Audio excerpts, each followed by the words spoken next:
dan terutama itu sudah sangat mencekam lah ibaratnya. Hanya saja tidak tidak separah dalam hal penanganan dibanding misalkan Italia. Ya, karena rumah sakit masih dalam taraf yang cukup baik bisa menghandle pasien COVID-19. Walaupun dari jumlah kasus maupun jumlah kematian itu sudah top 5 lah saat ini. Sempat nomor 2 setelah Amerika, tapi kemudian sekarang kan saling menyusul Brazil kemudian naik lagi. Tapi itu membuat kita semua sadar ya, umat muslim di sini kebetulan cepat mengambil aksi waktu itu untuk menutup masjid. Ya, kurang lebih hampir pada saat bersamaan pemerintah Inggris melakukan lockdown itu di pertengahan bulan Maret. Jadi COVID-19 sempat masjid kemudian cepat-cepat langsung menutup tanpa ada protes dari umat muslim di sini. Mereka kompak untuk melakukan hal tersebut. Jadilah kita sama seperti di negara-negara lain di seluruh dunia. Ramadan pertama tanpa salat tarawih berjamaah, dan terakhir Lebaran pertama tanpa sholat id berjamaah juga. Jadi apa yang mau diceritakan sama saja dengan yang lain. Oke, saya ambil cerita sedikit saja dulu ya. Berarti mengenal Ramadan di UK, dimulai dengan mungkin populasi Muslim ya. Kelihatan ini ya, sedikit populasi Muslim di di UK. Jadi tahun 2017 populasi Muslim itu sekitar 4% ya di United Kingdom. Sedangkan di London sendiri itu sekitar 11%. 11% itu di London. Kelihatan ya slide-nya, angkanya. Mungkin terlalu kecil ya. Kelihatan kan, kelihatan. Kelihatan, oke. Nah, kalau dilihat sebarannya, London itu yang terbanyak, kedua adalah Birmingham, dan seterusnya. Manchester juga termasuk yang banyak. Jadi kalau berdasarkan rasio tapi, yang terbanyak itu ada di Bradford, 37%, kemudian Birmingham, 23%. Inilah populasi muslim yang ada yang di United Kingdom. Salah satu yang terbanyak kalau nggak salah setelah Prancis, kalau nggak salah ya, Prancis dan Jerman. Jadi nomor 3 itu adalah United Kingdom. Jadi muslim alhamdulillah memang sudah sedemikian besar jumlahnya di Eropa. Itu tak lain juga karena migrasi sebenarnya dari saudara-saudara kita, kebanyakan dari India, Bangladesh, kemudian dari Afrika, ya, dari daerah Somalia, Maroko datang, kemudian juga dari Middle East tentu. Apalagi dengan konflik-konflik seperti ini, negara Eropa secara umum ya membuka diri sebenarnya terhadap migrasi ini dalam program yang biasa disebut asilum. Jadi perlindungan suaka buat warga negara yang merasa tidak punya pilihan hidup sehingga harus bermigrasi ke Eropa. Dan itu terus terjadi sampai sekarang dengan sedikit perbedaan di sana sini, tapi secara umum Eropa menerima datangnya Muslim ke lokasi. Ya, ini tentang populasi Muslim. Kemudian mungkin sedikit tadabbur alam bagaimana waktu sholat di UK ya. Kalau ngelihat gambar ini, kawan-kawan bisa lihat yang paling bawah ini adalah waktu sholat subuh. Ini adalah tanggal hari dari Januari hingga Desember. Jadi waktu sholat subuh ini yang paling bawah itu di sekitar dari mulai bisa jam 7 pagi atau paling pagi bisa jam 2 lewat 45 menit. Ya. Dan seterusnya. Garis kedua ini adalah matahari terbit, sunrise. Garis ketiga kemudian zuhur, kemudian asar, kemudian maghrib dan isya. Dan yang merah ini adalah waktu lamanya berpuasa. Nah, garis ini adalah garis dalam jam. Ya. Jadi kalau kawan-kawan melihat di sini, kita di negeri empat musim, sama seperti negeri empat musim pada umumnya di Eropa. Eh, Waktu puasa paling lama itu ada pada summer, ya. Kalau kawan-kawan bisa melihat di sini, sedangkan winter itu adalah waktu yang paling pendek, yaitu terjadi karena lamanya waktu siang saat summer dan sebaliknya paling pendek ada di winter. Dan kita saat ini ada di sini, ya. Di besok resminya sudah masuk winter. Sorry, sudah masuk summer besok resminya. Dan kalau kawan-kawan lihat juga ada sedikit lonjakan di sini jam, itu yang disebut daylight saving, terjadi tahun ini di 29 Maret sampai 25 Oktober. Ya. Nah, tahun ini 1441 Hijriah, eh, subuh itu jam 4 dimulainya di satu Ramadan. Kemudian maghrib jam 8. Sehingga lamanya waktu berpuasa di sini sekitar 16 jam. Ya, itu di awal Ramadan. Dan di akhir Ramadan kemarin kita berpuasa 17 jam 45 menit. Ini yang terjadi di tahun ini. 4 tahun sebelumnya itu saum terlama terjadi. Ini terjadi setiap 33 tahun. Di mana puncaknya itu biasa di tanggal 20-21 Juni. Itu selama 19 jam. Nah, disinilah umat Muslim menerima tantangan, terutama di negeri empat musim di belahan bumi bagian utara. Makin ke utara, makin lama puasanya. Tapi buat kami ini saja sudah cukup challenging, ya, challenging dalam berpuasa. Karena Isya bisa terjadi sekitar pukul setengah 11, ya. Kemudian tarawih biasanya mulai baru pukul 11. Nah, ini banyak excuse akhirnya kami tidak tarawih 23 rakaat ini kalau gara-gara seperti ini. Karena terlalu malam. Excuse saja sebenarnya itu. Akibatnya sholat kiai mulainya ini agak agak rikuh akhirnya karena jam 2 itu sudah sahur ya. Jam 2 itu sudah hampir subuh. Jadi kita cuma punya waktu dari terawih hingga sahur itu sekitar 1 jam, 1 jam setengah saja untuk qiyam mulai. Yang cukup banyak tantangan adalah anak-anak ya, seperti anak saya yang masih kecil. Biasanya kami minta dia, karena dia jam 11 sudah nggak kuat ya. Habis maghrib dia buka, kemudian saya minta langsung tidur. Jadi nanti bangun pas dekat-dekat tarawih. Nah, cuma karena makin malam biasanya dia tarawihnya di rumah karena terlalu malam suasananya. Nah, begitulah di suasana Ramadan setiap tahun, terutama di masa summer sekarang ini ya, dan spring. Sekarang udah agak lumayan karena tadi itu bergeser semakin ke kiri, ya. Tapi yang pertama awal-awal kami datang ke sini cukup cukup banyak tantangan. Itu waktu sholat, ya bisa dibayangkan kalau dibandingkan dengan Jakarta yang begitu flat ya di Indonesia, nikmat mana lagi yang kita bisa dustakan dengan negeri kita ini. Benar-benar di negeri Katulistiwa hampir sama sepanjang tahun, waktu puasanya jadi tidak banyak perubahan bioritme hidup ya, karena sama setiap tahun.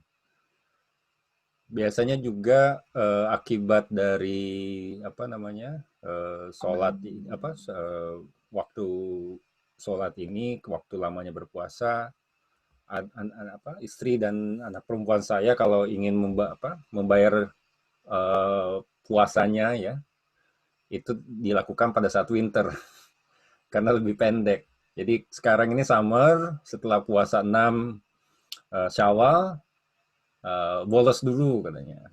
Ya, nanti aja setelah winter baru mereka balas puasanya begitu. Karena puasa terutama puasa Senin Kemis juga agak kewalahan kalau di saat summer. Itu tentang sholat. Nah, sedikit cerita tentang masjid ya, kalau boleh ya. Ini ada cerita yang menarik tentang masjid. Ini masjid pertama di UK ya. Itu daerahnya di Woking, itu sekitar 40 miles atau 70 kilometer dari kota London. Itu tahun 1889 um, dibangun oleh seorang orientalis British Muslim namanya Leitner. Difunding oleh seorang Sultan Shah Jahan dari Bhopal India. Makanya disebut Masjid Sultan Shah. Nah, arsiteknya ini adalah non-Muslim, sama seperti apa namanya Istiqlal ya. Nah, stylenya adalah Persia. Nah, yang menarik, masjid ini adalah masjid pertama di England. Pernah nonton film Ratu Victoria dan Abdul Karim? Ya, itu ada seorang pekerja India yang jadi personal asistennya Ratu Victoria. Nah, masjid ini adalah salah satu masjid yang di-endorse oleh Ratu saat itu. Ya, di-endorse oleh Ratu karena Abdul Karim mengajak Ratu datang ke masjid itu. Jadi tahunnya sekitar itu, tahun 1898. Hanya sayangnya setelah Leitner meninggal, masjid itu ditutup. Itu hampir 13 tahun. Dari tahun 1899 hingga 1920. Ya, masjidnya ditutup. Nah, tahun 1930 sama 1960, masjid ini dioperasikan oleh kelompok komunitas Ahmadiyah. Jadi ini awalnya Masjid Ahmadiyah. Ya, selama 50 tahun tadinya sempat tutup, kemudian ada beberapa apa namanya aktivis Ahmadiyah yang membeli tanah itu dan kemudian dijadikan masjid lagi. Nah, tahun 1970 dikelola oleh komunitas Sunni. Jadi sebuah masjid, ini salah satu contoh saja di UK, itu bisa berpindah tangan dari apa namanya satu kelompok komunitas ke kelompok yang lain. Ya. Ini seperti sounds familiar yang terjadi di Indonesia ya, di mana biasanya Masjid NU sudah mulai lama-lama dimasukin gerakan Wahabi misalkan. Ini terbalik ini kaum Sunni yang ininya. Nah, masjid tahun 2006 sempat rusak, terserang masjid. Ini ada websitenya. Ini lokasi masjidnya seperti ini. Kecil saja, sekitar 30 miles dari London. Ya. Nah, ini masjid. Tapi secara keseluruhan, masjid di UK ini sudah ada 2000-an ya, per data tahun 2017. Jadi saya pertama cukup apa namanya kagum melihat apa namanya benar-benar masjid ya tidak sebanyak Indonesia jelas, tapi cukup mudah untuk mencari masjid itu. Apalagi karena online kita bisa cari di mana saja. Ini contohnya Slough. Slough ini adalah kabupaten saya ya. Jadi kayak Bintaro ya. Di samping Jakarta gitu. Di sana ada 17 masjid, di sini ada 17 masjid. Jadi sungguh dimudahkan. Ya. Bahkan di kelurahan saya itu ada 3. Ini SL3. Kita tinggal ketik kode posnya, keluarlah masjid-masjidnya ini. Ya. Slough ada 17, di kelurahan saya ini ada 3. Jadi sangat mudah. Tapi ya saat ini semuanya tutup, sama saja. Jadi itu tadi saya mau bilang yang bisa diceritakan sebenarnya tahun ini tidak ada, hampir tidak ada. Tapi sama saja sekira uh, dengan yang terjadi di dunia saat ini. Nah,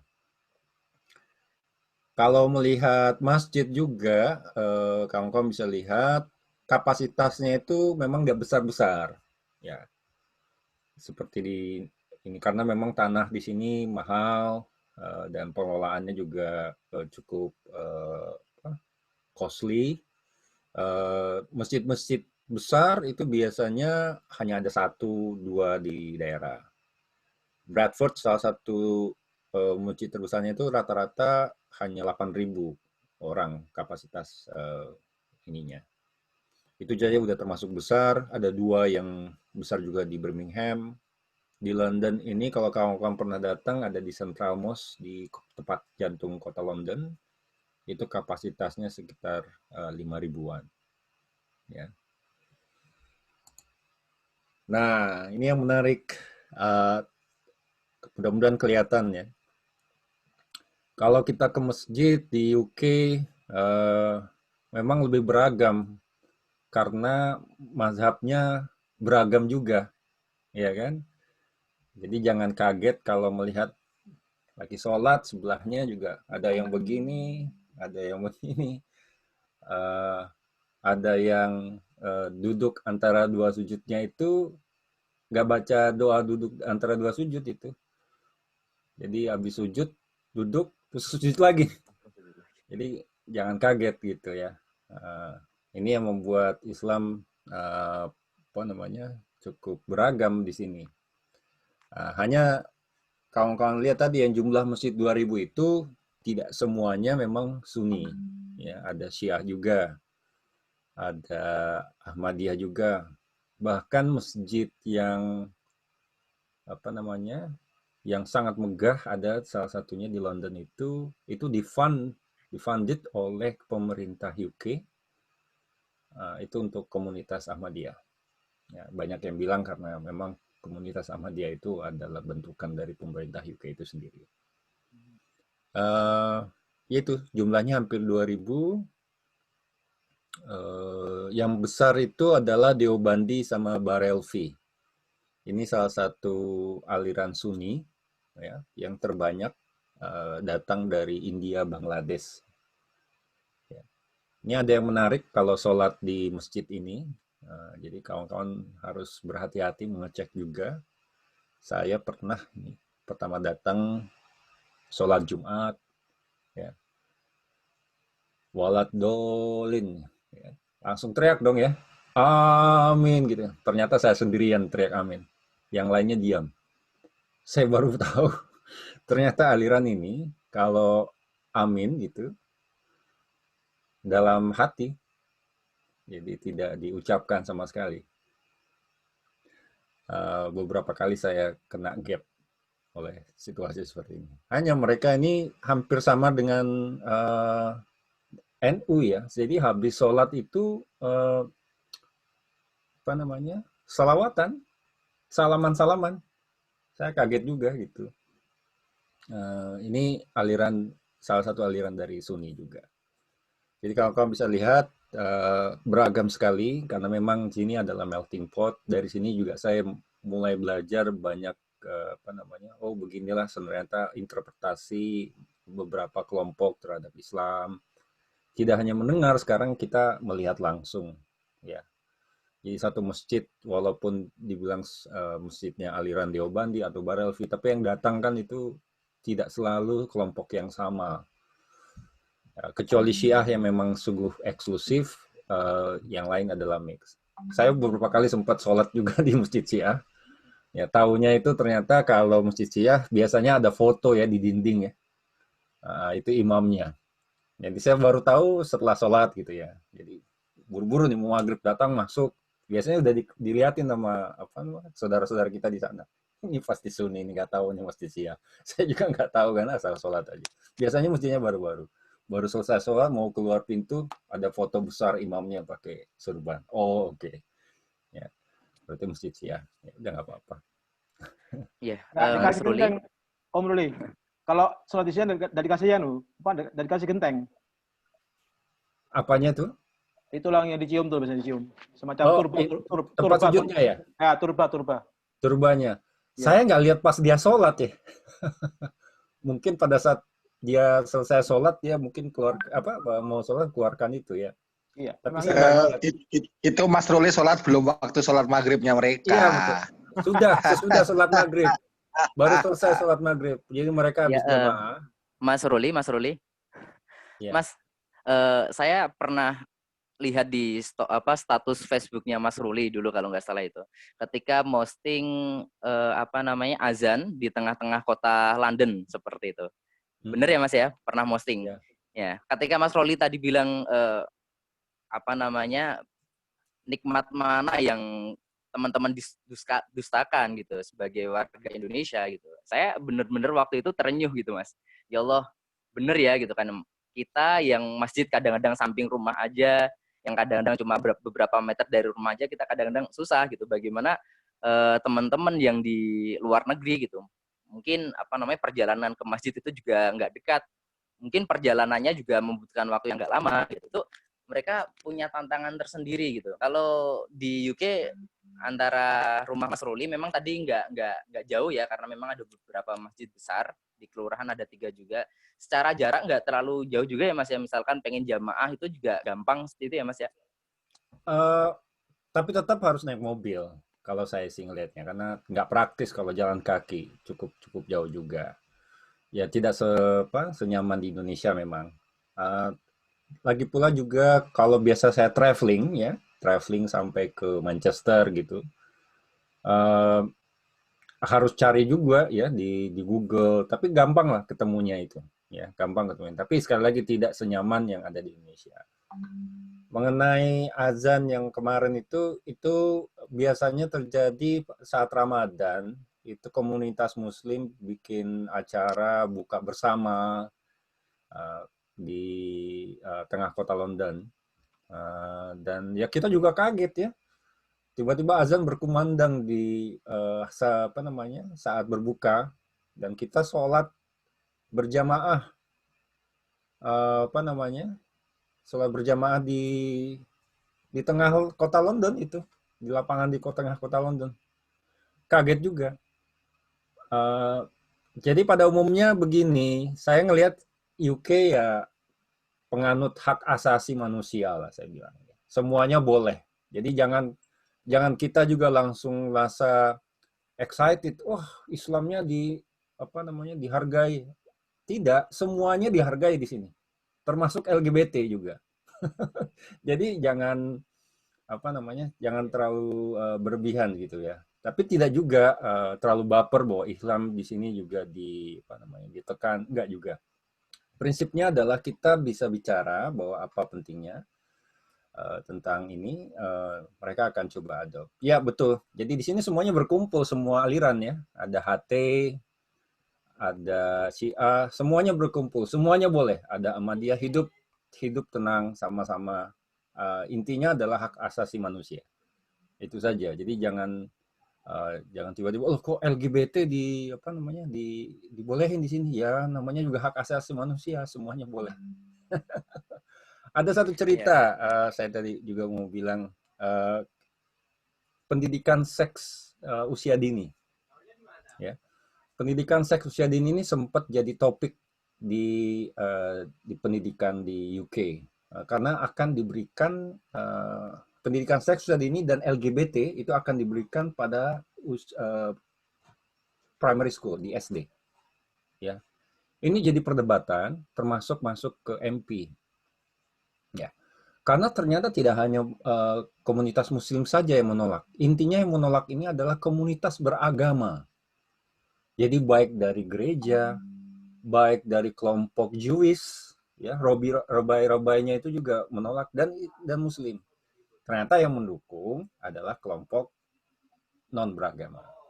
Jadi semuanya boleh tadi itu sebenarnya lebih banyak ke non beragama. Tapi kalau kelompok beragama, pada dasarnya mereka menjaga jarak terhadap informasi LGBT yang terlalu dini kepada anak-anak. Jadi contohnya itu mau disebut misalkan di bukunya itu mau diganti, tidak ada lagi karena apa, ini Bapak Budi, ini Ibu Budi, gampangnya gitu ya. Tapi ini Bapak Budi dan ini bapaknya Budi juga. Atau ini Ibu Budi dan ini ibunya Budi juga. Nah, hal-hal yang sensitif ternyata bukan hanya Islam yang protes ya, tapi secara umum adalah komunitas beragama. Baik itu Kristen, baik itu Jewish, itu menolak cara berbicara seperti ini. Dan hak bicara seperti ini dihargai. Dan akhirnya didengar, saat ini ditunda untuk seperti itu. Ya baik Mas Ruli, tapi kalau misalkan bercerita tentang bagaimana Lebaran di UK tersendiri, gimana kira-kira Mas? Khususnya sekarang ini lagi zaman-zaman pandemi ini Mas, kemarin berarti kan nggak bisa sholat id di luar kan, tentunya di rumah seperti itu. Gimana cerita berkumpul dengan keluarganya seperti apa Mas Ruli? Jadi Lebaran akhirnya tatanan barunya Bapak sebagai imam sholat id sekaligus khutbah itu di mana-mana terjadi. Ya Pak Didi, saya baru sekali ini jadi khotib sholat id nih. Begitu yang terjadi. Tadinya sempat ada wacana ingin melakukan apa namanya social distance, artinya sholat jamaah, tapi saya tidak mendengar ada satupun apa namanya masjid atau lapangan atau komunitas melakukan sholat id bersama. Jadi kita semua sama-sama di rumah. Kalau saya akhirnya jadi imam, saya punya 5 makmun, istri dan 4 anak. Kemudian setelah itu halal bihalal seperti ini juga ke beberapa saudara dan komunitas muslim di sini juga.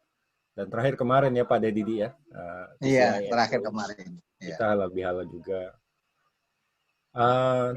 Ya begitulah. Rumahnya kita harus coba penerima. Ini cobaan Allah yang sudah sampai di kita. Kita tidak bisa mencegahnya lagi. Yang hanya bisa adalah meminta untuk dilembutkan gitu kali, supaya kita tidak terlalu terimpact.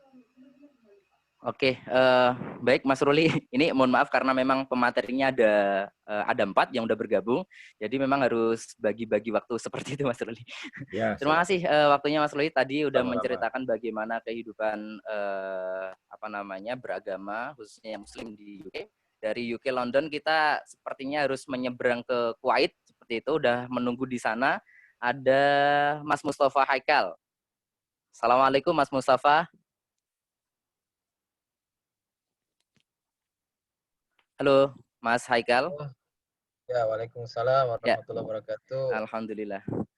Mas Mustafa suaranya? Haikal ini kedengaran Mas. Sekarang ini sebagai apa namanya bekerja di salah satu perusahaan IT security consultant di Kuwait seperti itu. Mungkin Mas Mustafa Haikal bisa menceritakan Mas bagaimana suasana Ramadan dan kemudian bagaimana suasana Lebaran di Kuwait sana Mas gitu, supaya Bapak Ibu yang di sini juga bisa mendengar bagaimana ceritanya seperti itu. Bismillahirrahmanirrahim. Assalamualaikum warahmatullahi wabarakatuh semuanya. Taqabbalallahu minna wa minkum. Siyamana wa siyamakum. Ja'alnallahu minal aidin wal faizin. Kullu am wa antum bi khair. Mohon maaf lahir batin juga semuanya. Jadi sami. Maaf saya nggak pakai presentasi, soalnya di Kuwait sini kayaknya saya juga kurang apa ya, saya mungkin verbal aja dari kata-kata aja. Untuk di Kuwait ini, ya alhamdulillah ini kan negara mayoritas Muslim. Kalau misalnya untuk mayoritas negara Arab, maksudnya maksud saya negara-negara yang berbicara dengan bahasa Arab. Itu Idul Adha, Idul Fitri yang seramai di Indonesia. Idul Fitri itu biasanya pun nggak seramai di Indonesia dan nggak sehidup di Indonesia. Di sini ya udah salaman selesai, paling ya sama sanak saudara ngumpul sebentar. Nggak kayak kita misalnya tetangga rame-rame muter-muter gitu, nggak kayak gitu di sini juga biasanya. Dan sekarang udah ada lockdown, lebih parah lagi. Jadi ya Masya Allah, saya dari Februari, akhir bulan Februari itu udah nggak kerja. di rumah ya, alhamdulillah masih digaji. Work from home lah istilahnya. Cuman ya itu, karena negara Kuwait ini termasuk negara yang kecil dan secara keuangan juga kuat di sini karena ya penduduknya cuma 1,4 juta penduduk asli Kuwait. Selain itu ya ekspatriat bisa mencapai 4 jutaan gitu. Jadi ya pemerintahnya masih kuat lah, regulasi harga nggak bisa. Jadi di sini nggak ada harga masker, harga APD itu tinggi gitu, nggak ada di sini. Semua regulasi sama pemerintah, harga obat semuanya diatur. Jadi di sini pemerintahnya alhamdulillah ya kuat. Untuk masalah ini yang ya saat pandemi saat ini ya. Dan benar-benar ketat untuk penjagaan penyakit. Kita di rumah sakit juga ya banyak yang dirawat juga. Sebisa mungkin flatten the curve juga kan di sini. Jadinya ya benar-benar istilahnya apa ya, ketat sekali lah. Kalau nggak bisa keluar ya nggak bisa keluar. Sekalinya keluar bisa dipenjara, bisa apa, langsung dideportasi lah, apalah. Jadi seperti itu. Dan sampai saat ini saya di tempat saya sekarang katanya udah mulai bisa dibuka. Tadinya sih jam malam. Di tempat saya ini jam malam terus. Udah sebulanan jam ya Ramadan itu jam malam. Sebelum Ramadan sampai Ramadan selesai nih jam malam. Sekarang baru dibuka. Tapi tetap nanti cuma sampai jam 6 sampai dari jam 6 pagi sampai jam 6 sore boleh keluar. Habis itu udah di rumah lagi, nggak bisa ngapa-ngapain. Ya begitulah kalau di Kuwait ini. Polisi juga di mana-mana, blokade di mana-mana seperti itu. Ya, alhamdulillah walaupun saya di flat saya masih ada orang-orang Indonesia, jadi kita bisa minta sama penjaga flatnya, minta izin. Istilahnya kalau di sini bahasa Arabnya pakai namanya harisakan lah, penjaga hunian, harisakan atau harisukoh, penjaga flat, minta izin untuk sholat tarawih bareng, untuk sholat id bareng, kita sholat bisa alhamdulillah bareng-bareng di atap di atap gedung, jadi langsung atapnya langit. Di sini juga ya, lebaran bareng-bareng sama orang satu gedung aja, makan bareng-bareng, buka puasa bareng-bareng, sholat tarawih bareng-bareng, ya nggak begitu kesepian sekali sih. Tapi di luar itu udah, kita di sini ada masjid Indonesia juga di Kuwait. Cuman seluruh masjid yang ada di Kuwait ini nggak kayak di Indonesia. Kalau di Indonesia itu masjid itu seperti kebanyakan milik private, milik perkumpulan orang yang ngurus orang-orang. Kalau di sini di Kuwait ini nggak, semua masjid itu diurus pemerintah. Istilahnya itu kalau kita ada Kementerian Agama, kalau di negara-negara Arab namanya bukan Kementerian Agama, tapi namanya Wizaratul Auqaf, yaitu Kementerian Pengurus Wakaf. Wakaf apa? Wakaf khusus agama Islam. Jadi wakaf di sini ngurusin masjid, menggaji imam, menggaji muazin, kasih sumbangan lah, atau sumbangan ke luar negeri juga lah, semuanya. Istilahnya Wizaratul Auqaf. Jadi sini kalau misalnya ngomong A, semuanya A. Ngomong B, B. Jadi ya di Kuwait ini tergantung yang kuat siapa di Wizaratul Auqaf yang megang mazhabnya. Seperti tadi yang diceritakan sama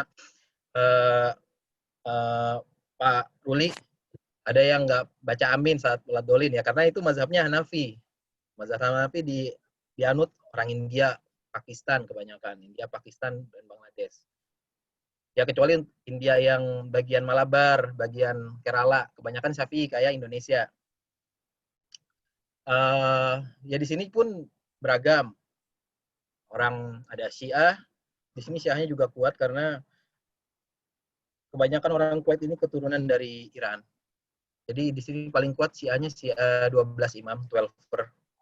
Lalu di sini ada Buhri juga, orang Buhra itu Ismaili. Buhra itu pecahan dari Ismaili. Dia termasuk yang apa ya kalau saya cerita. Kalau saya ngobrol-ngobrol termasuk yang agak lurus lah. Syiah tapi banyak aturannya gitu, mirip-mirip kayak Sunni. Soalnya yang Ismaili juga terbagi lagi, ada lagi yang Syiah Ismailinya, ada yang pengikut Agakan, satunya lagi yang Buhri ini. Yang di sini juga banyak, kebanyakan orang Buhri ini banyak buka-buka toko lah, toko baju, toko komputer, apa, kayak orang istilahnya kayak orang Cina-nya India gitu, terkenalnya. Begitu, sampai sekarang kalau di Kuwait ini, kebebasan agama ya nggak kayak di Inggris gitu. Karena di sini juga kuatnya kan awalnya kuatnya Salafi. Cuman sekarang udah mulai nggak sepakem dulu mungkin ya, udah mulai pelan-pelan kebuka gitu. Udah di sini juga udah ada gereja. Gereja juga macam-macam buat rame-rame. Terus apa lagi ya? Ada yang mau ditanyain misalnya spesifik atau takut saya ngomongnya macam-macam karena mana-mana. Saya cuma ngikutin aja tadi yang kira-kira dibahas sama Pak Ruli gimana, saya ikut. Mungkin topiknya mirip gitu. Ya, baik Mas Haikal, ini ada pertanyaan nih dari kami ya. Beliau menanyakan biasanya kalau Lebaran di Kuwait, Mas, menu Lebaran yang apa namanya, yang khas di sana apa, Mas kira-kira? Sama, kalau orang Kuwait apa orang Indonesia nih?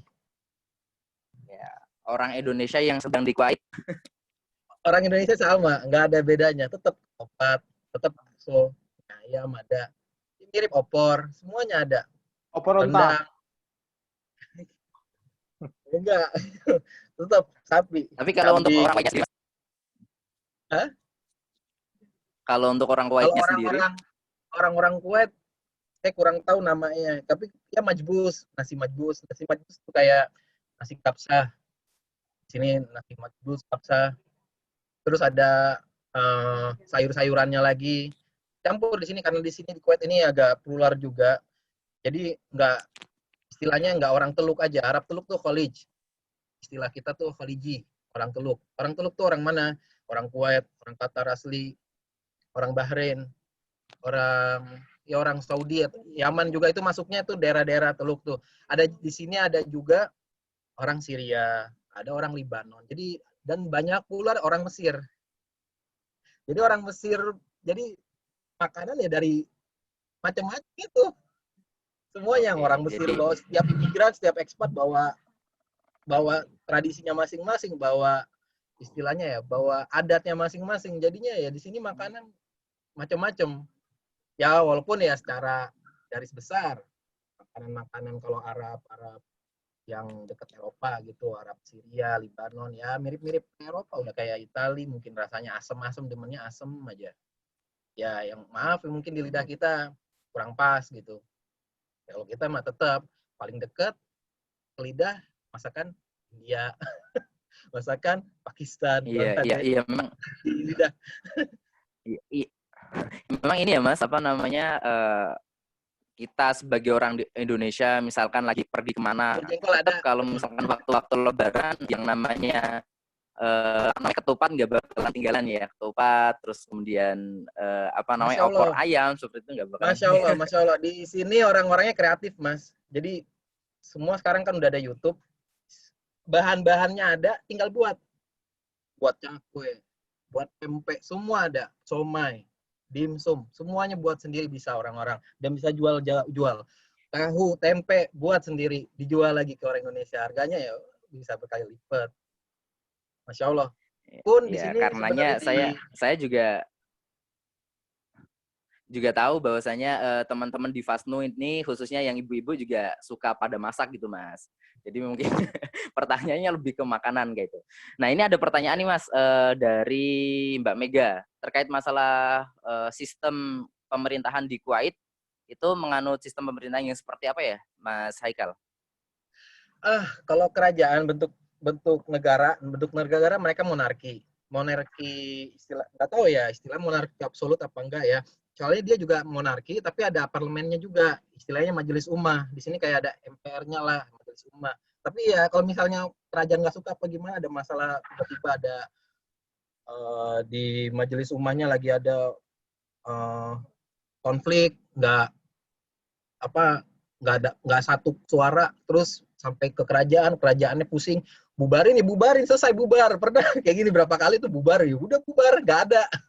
Tapi ya wizaroh, kementerian tetap jalan. Majelis ummah, DPR-nya bubar. Lucunya di situ, di sini. Tapi ya untuk sistem pemerintahan ya, kalau yang saya pernah dengar dari orang, saya saya agak malas baca orangnya. Jadinya saya langsung aja cerita, ngomong aja sama orang. Awalnya itu di sini kan kebanyakan dulu di bawah Inggris. Awal-awal nih, semua negara yang jadi kerajaan di Arab nih, mau itu bilang Saudi, Kuwait, Bahrain, Qatar, Emirates, Oman, semuanya itu di bawah British, di bawah Inggris waktu zaman Ottoman, waktu mau berontak lah, pemberontakan ke Utsmani. Dan ya mereka itu yang waktu itu yang warlordnya sekarang jadi rajaan sekarang buat negara. Tapi ya walaupun begitu, sekarang yang paling stabil ya istilahnya secara kesejahteraan, keamanan, negara-negara kerajaan aja gitu di daerah Timur Tengah. Kalau untuk negara-negara demokrasi nggak ada yang stabil di Timur Tengah. Kayak Indonesia kan demokrasi nih. Di Timur Tengah kayak Indonesia tuh nggak ada yang stabil. Mau itu dibilang Yaman, mau itu bilang Suriah, Libanon, mau itu Mesir, semuanya itu nggak ada yang stabil. Yang stabil cuma negara kerajaan doang. Tapi mereka berdasarkan Quran dan Sunnah juga ada sebagian undang-undangnya. Tapi secara umum ngambilnya itu dari Undang-Undang Perancis. Undang-Undang Perancis, dan banyak konsultan hukum pembuatan dustur, undang-undang itu ngambil dari Mesir. Mesir kan dulu banyak ininya sama Perancis. Makanya kenapa ininya Perancis ya, karena ambil konsultan dari Mesir, dan Mesir itu kebanyakan belajarnya dari Perancis. Jadi kebanyakan di sini orang-orang hukum, muhami, orang-orang pengacara sekolahnya dari Perancis. Orang Mesir sekolah ke Perancis, ke Kuwait jadi muhami, jadi konsultan, biar dapat gajinya lebih gede. Jadi begitu. Kalau di Kuwait sini kebanyakan ngambilnya hukumnya dari Perancis. Kalau kita kan Indonesia ngambilnya dari Belanda, yang saya tahu. Mungkin sekian, ada lagi? Oke, Mas Mustafa Haikal, mungkin kita pindah dulu ya. Maksudnya masih ada 3 pemateri nih, supaya kita sharingnya juga lebih banyak pengkayaannya seperti itu. Masih ada Pak Fafian Dewanta, beliau ex mahasiswa Jepang, dan juga ada Bu Ilma Mufidah, juga ex dari mahasiswa Taiwan gitu. Saya pengen ke Pak Fafian Dewanta dulu, yang sekarang sebagai dosen Telkom University Bandung. Pada Pak Fafian, waktu dan tempat dipersilahkan, Pak. Oke, saya share screen ya. Baik. Mas Haikal, makasih Mas Haikal. Ya, sama-sama Mas juga. Maaf nih sambil kerja juga. Alhamdulillah. Oke. Share.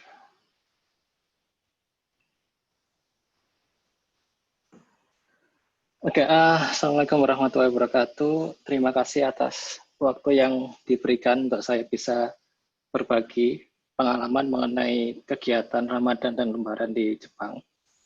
Oke, pertama saya perlu kenalkan, saya angkatan 2005, dulu namanya masih STT Telkom ya, sekarang udah Telkom University. Oke, saya tinggal di Kanazawa selama di Jepang, yaitu sebuah kota kecil, agak jauh dari Tokyo ya. Kalau kita dari Tokyo mau ke Kanazawa, bisa menggunakan bis malam biasanya, sekitar 12 jam lah. Atau bisa menggunakan Shinkansen. Shinkansen ini bisa ditempuh sekitar 3 jam. Atau kalau dari Osaka, bisa menggunakan kereta api semi cepat namanya Thunderbird, atau bisa juga menggunakan bis dari Osaka atau Kyoto. Dan juga bisa juga dari Nagoya menggunakan bis. Nah, kota ini, apa ya, kalau menurut saya cukup berkesan sekali, karena di sini kebanyakan itu saya bisa menemui banyak orang Indonesia di sini. Jadi kalau saya gambarkan ya, di sini itu ada sekitar 100 orang. Mungkin bisa lebih, bisa kurang, tergantung banyaknya pelajar yang masuk dan lulus ya. Dan juga keluarga Indonesia. Jadi ada pelajar dan keluarga Indonesia sekitar 100 orang di sini. Jadi kalau kita belanja ke Iong Mall, Aeon ya tulisannya, tapi bacanya Iong Mall, itu ya mungkin bisa ketemu sama sesama warga Indonesia di sana. Kemudian selain ada pelajar dan keluarga Indonesia di sini, ada juga PMI, Buruh Migran Indonesia. Jadi yang di Kanazawa ini kebanyakan mereka bekerja di sektor perikanan. Gampangannya kita sebut sebagai nelayan lah. Ada sekitar 30 orang ya, mungkin bisa lebih, saya nggak tahu perkembangan terakhir. Nah, selain itu ada beberapa mahasiswa asing dan juga warga asing, seperti dari Malaysia, kemudian dari Bangladesh, dari Mesir, Cina, dan lain-lain. Nah, oke. Untuk aktivitas selama di Jepang itu, nah ini saya mengambil salah satu potret ya. Jadi di Jepang ini banyak komunitas. Di Indonesia itu ada beberapa subset komunitas ya. Misalkan komunitas Makassar, karena banyak juga keluarga Makassar di Jepang. Jadi dosen-dosen dari Makassar, dari Sulawesi ya, banyak juga. Kemudian ada komunitas pengajian. Nah, ini contohnya pengajian MWCI-NU di Kanazawa ya. Jadi kami mengadakan acara rutin misalkan di Baan atau Barzanji ya. Mungkin terus ini ini yang lagi berdiri pas Mahalul Qiyamnya ini ya. Jadi biasanya rutin sih, sekitar 2 minggu sekali kita kumpul-kumpul bareng, makan-makan. Yang sebelah kanan ini yang bersama mahasiswa, yang sebelah kiri bersama buruh migran. Jadi kalau pelajar di sini kita nggak hanya kumpul sama pelajar, tapi juga ibaratnya ngemong buruh migran. Karena buruh migran di sini kan banyak yang masih muda ya, jadi lulus SMA, kemudian dia ingin cari duit ke luar negeri sebagai buruh migran. Nah, di sini ya kami yang sudah pelajar berumur yang lagi S3 ya kadang-kadang datang ke sana, diskusi bareng, mereka ada masalah apa, terus ya sambil ngaji bareng di Baan, tahlilan bareng gitu ya.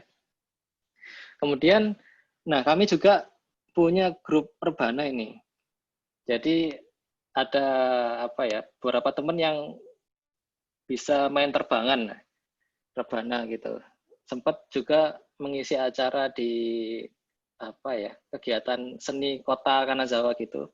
Sempat mengisi, kemudian sempat juga mengisi pas acara Idul Fitri, nanti fotonya di belakang. Nah, ini untuk aktivitasnya ya, selain aktivitas riset tentunya sebagai mahasiswa. Nah, Kanazawa ini kota yang nyaman sekali kalau menurut saya karena dekat dengan masjid. Jadi masjid sama kampus ini cukup dekat. Kita kalau jalan kaki sekitar 40 menit lah dari kampus, ini kampusnya dan masjidnya di sini. Kalau sepedaan bisa 10 menit lah. Kalau pas turun 10 menit. Kalau pas ke atas, ini kan kampusnya di gunung ya. Jadi kalau sepedaan itu saking beratnya, jadi waktunya bertambah. Mungkin sekitar 20 menit atau 15 menit ya. Kalau turun mungkin 5-10 menit. Nah ini, jadi untuk masjidnya ini kalau hari weekday itu nggak terlalu rame karena kan aktivitas kebanyakan di kampus ya. Jadi mahasiswa yang kuliah, yang riset itu kalau sholat bareng dilaksanakan di musola kampus. Di kampus sendiri ada 2 musola ya. Musola untuk Natural and Science Technology Building sama Social Science Building. Itu ada Technology Build di musolanya ada 2 di NST. Gedung NST Natural and Science Technology gedung baru sama NST gedung lama. Nah, yang gedung baru itu digunakan untuk mahasiswa yang applied yang teknologi gitu ya, teknik mesin, teknik elektro dan informatika. Nah, saya kebetulan di NST baru di teknik elektro dan informatika. Dan yang NST lama itu digunakan untuk yang applied science seperti computational fisik atau computational biology dan seterusnya. Nah, ini jadi kegiatan aktivitas sehari-harinya kalau di weekday kita fokuskan di musola, kalau pas weekend baru masjidnya aktif. Tapi sesekali juga ada yang ke masjid selama weekday. Oke, nah ini kalau kita lihat dalamnya masjidnya seperti ini ya. Jadi ada 2 tingkat. Di tingkat bawah itu digunakan untuk tempat wudhu, kemudian tempat tempat muslimah di bawah, kemudian tempat lemari es. Jadi di masjid ini nggak hanya melayani ibadah, tapi ada juga layanan makanan halal. Sehingga teman-teman yang butuh daging halal, sosis halal, dan lain-lain, termasuk bumbu-bumbu dapur, impor, kadang bisa juga beli kecap Indofood atau kecap apa gitu di sana ya. Nah, jadi di bawah semua itu untuk layanan makanan halal plus tempat untuk muslimahnya. Nah, di lantai atas ini untuk yang muslimnya, jamaah muslim. Nah, di sana aktivitasnya ya biasalah, sholat 5 waktu, kemudian ada kadang-kadang ada kajian. Nah, ini sempat pas saya baru pertama kali datang ke Kanazawa itu ada kunjungan dari Profesor Haidar Nasir, Ketua Muhammadiyah. Ini foto yang sebelah kanan. Ini. Jadi waktu itu Profesor Haidar Nasir akan mengadakan MOU ya antara Kanazawa University dengan kampus-kampus Muhammadiyah kalau nggak salah. Nah, kemudian di foto sebelah kiri ini teman saya Mas Hamid sama ada Ustadz Maino. Ini salah satu Muslim orang Jepang asli yang Muslim yang jadi Ustadz di sini ya. Ya cukup dalam pemahaman Islamnya dan sudah lama menjadi Muslim di Jepang, Ustadz Maino ini. Oke, terus ya selama bulan puasa kita tiap malam mengadakan taraweh di sini ya. Tarawehnya kalau sama seperti di Indonesia ya, 11 rakaat. Saya juga cukup surprise kok, sama 11 rakaat. Tapi di sini biasanya imamnya itu orang yang hafiz Quran, sehingga ditarget 1 hari itu 1 juz minimal. Sehingga pada saat akhir Ramadan itu sudah hatam 1 juz. Jadi ya saya yang biasanya tarawehnya nggak terlalu lama, jadi wah ini sekaligus olahraga tarawih karena capek juga berdiri menghabiskan 1 juz itu ya. Belum lagi ditambah pas witir itu lama juga baca doanya itu. Jadi kalau kadang-kadang saya menyendiri, maksudnya pas mereka witir saya keluar, saya nambah rakaat biar jadi 23 misalkan ya. Berapa kali saya gitu.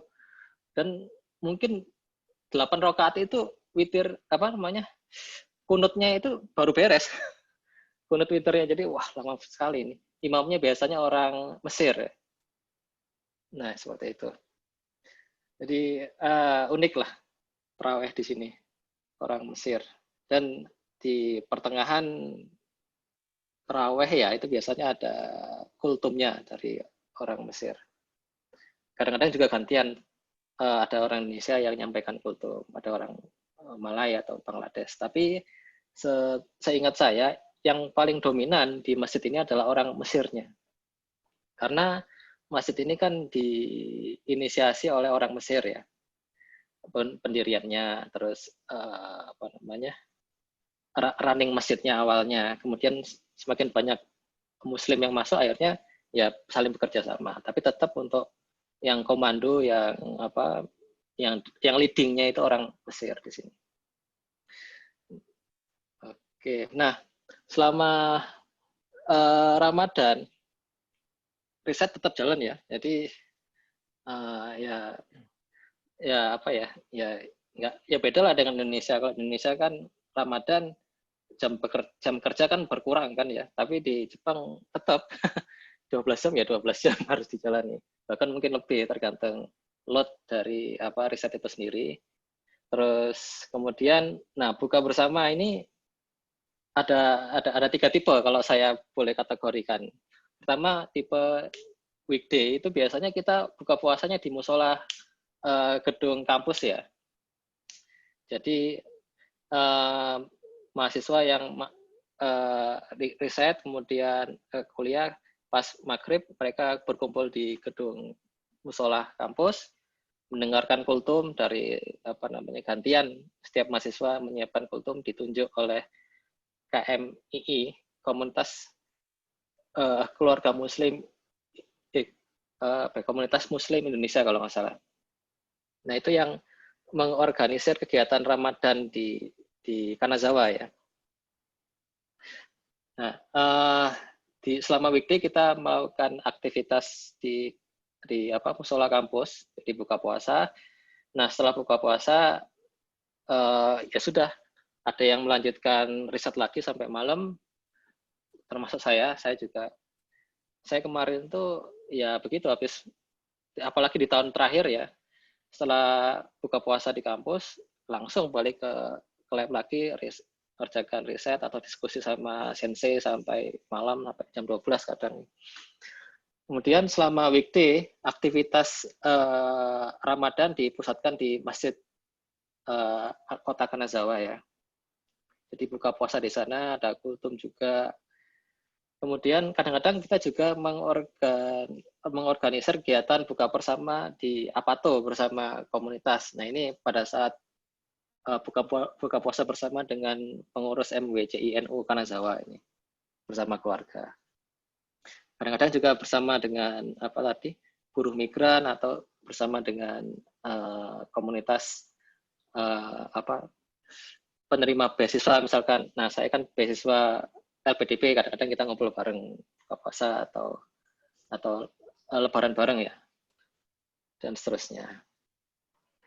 Nah untuk lebaran ini kita biasanya yang mengimami itu orang Mesir ya. Nah ini yang sebelah kiri ini saya berfoto dengan beberapa senior orang Mesir di sini di Kota Kanazawa pada saat itu. Nah seperti kalau saya amati mungkin sama dengan sholat Id di Indonesia ya. Rakaat pertama 7 kali takbir, rakaat kedua 5 kali takbir, kemudian ada ceramah dan setelah sholat Id, setelah itu setelah ceramah kita biasanya salam-salaman dari semua jamaah, kita baris saling salam-salaman, kemudian setelah salam-salaman biasanya ada yang nyumbang makanan. Nah, jadi komunitas misalkan Muslim dari Indonesia kita nyumbang opor atau nyumbang sambal goreng ati misalkan ya. Kemudian dari Bangladesh, ini yang paling favoritnya yang dari Bangladesh ini nyumbang biryani, nyumbang makanan-makanan Bangladesh lah, enak intinya. Jadi memang kalau waktu Lebaran banyak yang nyumbang makanan gitu ya Mas ya? Dikumpulin jadi satu terus mayoran kalau di Indonesia kayak gitu. Benar, ini seru sekali. Mas Fafian mungkin saya mau nanya nih terakhir kalau misalkan saya tahu misalnya di Jepang itu juga udah banyak populasi Muslim di sana gitu, tapi tentu kan banyak tantangan ya Mas ya, entah itu kalau di UK tadi tantangan terkait masalah waktu, bahkan puasa itu bisa sampai 16-17 jam gitu. Kalau misalkan tantangan Muslim hidup di Jepang itu kira-kira apa sih Mas? Oh ya, tantangannya ini kalau saya bagi menjadi internal sama eksternal ya. Kalau internal itu tantangannya kita itu kadang-kadang sering bergesekan dengan komunitas Muslim dari Mesir ya. Mungkin boleh saya katakan mereka itu agak anti mazhab gitulah ya. Nah mereka kaget kan kita pernah arrange kegiatan tibaan kan di masjid ya sama plus sambil main rebana kan di Indonesia hal yang biasa lah ya. Tapi kita ditegur sama orang orang Mesir, ini bid'ah, Oh, iya sih kita. Di kampus juga ada. Oh iya di kampus iya sih, tapi ya kita sempat berdebat itu lama dan ya sudahlah kita ngalah. Akhirnya kita ngadain dibaan sama terbangan itu di Apato masing-masing. Nah, seperti itu. Kemudian ini sempat ini pas kan biasanya pas Jumatan kita baca surat yang ada Musa apa gitu ya. Saya lupa nama suratnya apa. Kemudian kan ala ya. Kemudian kan ala disambut dengan alaihissalam gitu kan kalau nggak salah ya. Nggak harus. Nggak harus. Nggak harus, tapi kan ada beberapa teman yang mempraktekkan hal itu. Itu sempat setelah sholat Jumat kan kedengaran sama orang Mesir ya. Mereka marah, ini apa ini? Batal sholatmu kalau kayak gini. Iya. Ini benar-benar kalau dibilang itu kaku sekali mereka, rigid dalam mengamalkan ibadah Islam, ibadahnya. Sehingga ya kita banyak kalahnya lah sama orang Mesir karena mereka selain senior di sini dan juga yang banyak berkomunikasi dengan orang di kota Kanazawanya, pemerintahan kota Kanazawa. Jadi ya sudahlah. Iya. Kemudian Mas Devian, mungkin itu Mesirnya, padahal Mesir juga ada terkenal Al-Azhar gitu yang Sunninya sangat luar biasa sekali seperti itu. Tapi mungkin ya ada yang ngomen tadi mungkin itu Mesir yang garis Salafi seperti itu. Sepertinya ya. Mas Favian, mungkin saya harus geser dulu nih ke Bu Ilma. Terima kasih atas waktunya Mas ya, karena memang setelah Bu Ilma nanti juga saya minta tolong kepada Pak Hendra Arifin Jerman untuk juga menyampaikan bagaimana pengalaman Ramadan dan Lebaran di Jerman sana seperti itu, atau nonton bolanya Bundesliga seperti apa mungkin nanti juga bisa di-share seperti itu ya. Saya mau ke Bu Ilma, ex daripada mahasiswa Taiwan seperti itu. Mungkin Bu Ilma, waktu dan tempat dipersilahkan Bu untuk bisa sharing pengalaman dulu di sana seperti apa. Terima kasih Mas Favian. Oke. Baik, Assalamualaikum warahmatullahi wabarakatuh. Di sini mungkin pertama-tama saya ingin memperkenalkan diri dulu, karena sebenarnya saya bukan faster ya, bukan alumni Telkom University, cuman ya terima kasih sudah diberikan kesempatan untuk sharing sedikit. Sekarang saya aktif mengajar di Telkom University di Prodi Teknik Industri. Dan kebetulan sudah memasuki tahun dari 2015 ya. Cuman waktu itu sempat cuman 1 semester, terus kemudian saya harus lanjut sekolah lagi dan itu di Taiwan sama sekitar kurang lebih 3 tahun. Jadi 2018 kemarin saya baru datang lagi. Jadi sekarang sudah X ya, sudah tidak kuliah lagi. Nah, saya di sini mau sharing sedikit mengenai pengalaman yang kemarin sempat saya hadapi di Taiwan, terutama mungkin berkaitan dengan Ramadan di sana, karena kebetulan memang sebenarnya saya menghadapi kalau di total itu sekitar 3 kali Ramadan ya, cuman saya hanya sekali yang full di Taiwan, jadi 2 kali sebelumnya saya selalu pulang, setiap tahun saya biasanya pulang gitu, jadi nggak merasakan sholat Id di Taiwan, cuman saya sempat merasakan sekali sholat Id yang waktu tahun 2018 itu. Nah ini saya mau share sedikit mengenai pengalaman kemarin waktu di Taiwan.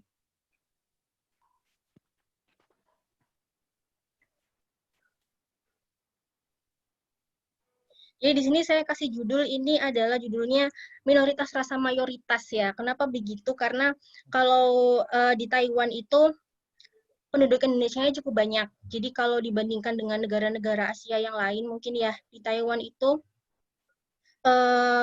mungkin banyak orang yang belum mengenal Taiwan ya. Kalau kita lihat kan mungkin mereka mengidentikan atau banyak orang yang mengidentikan Taiwan dengan Cina gitu. Kalau misalnya kita bicara Taiwan, oh itu Cina ya gitu. Padahal sebenarnya Taiwan sama Cina itu berbeda.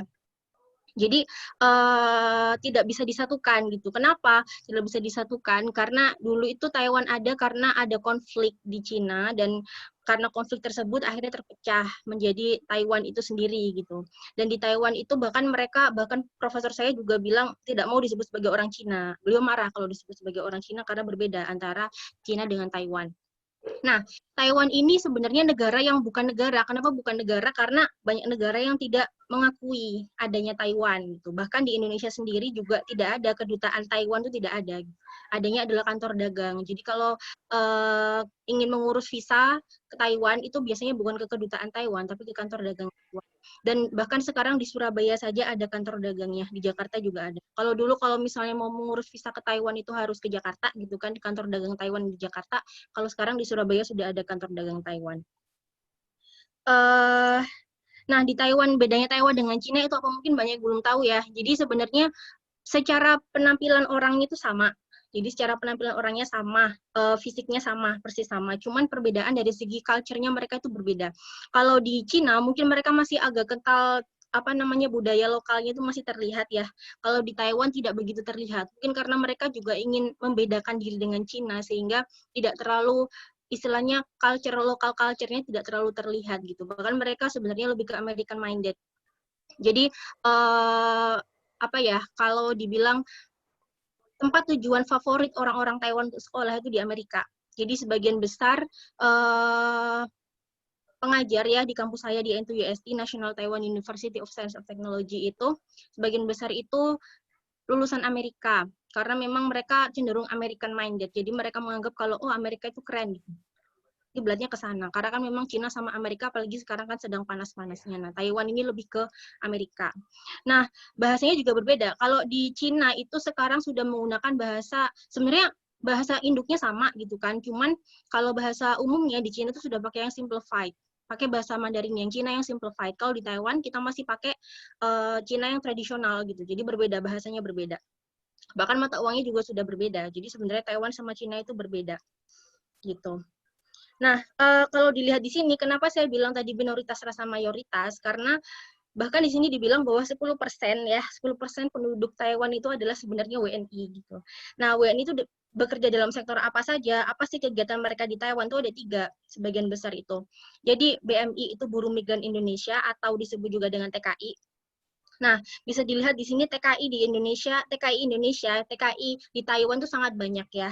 Jadi kalau tahun 2019 aja, ini tahun 2019, itu sekitar dari semua TKI, dari semua tenaga kerja dari negara lain yang ada di Taiwan itu sebagian besar itu berasal dari Indonesia. Dan mereka itu biasanya pekerjaannya, kalau yang BMI yang Buruh Migran Indonesia itu biasanya pekerjaannya itu ada di 3 sektor ya. Di pabrik, biasanya kalau yang laki-laki itu di pabrik. Jadi istilahnya bagian operasionalnya gitu kan, memang benar-benar di pabriknya. Kalau yang cewek biasanya itu ada 2, antara menjaga anak kecil atau menjaga orang tua. Jadi di sana itu orang tua jarang yang di panti jompokan, kebanyakan itu dicarikan pengasuh. Nah, pengasuhnya ini biasanya banyak yang dari Indonesia gitu. Dan sebenarnya bahkan kalau dari curhat-curhat dari buruh migran Indonesia yang ada di sana, itu mereka bilang bahwa mengasuh anak kecil itu lebih mudah daripada mengasuh orang tua begitu kalau di sana. Uniknya di sana seperti itu. Kalau dari segi BMI-nya, pekerjaannya di sana sebagian besar begitu.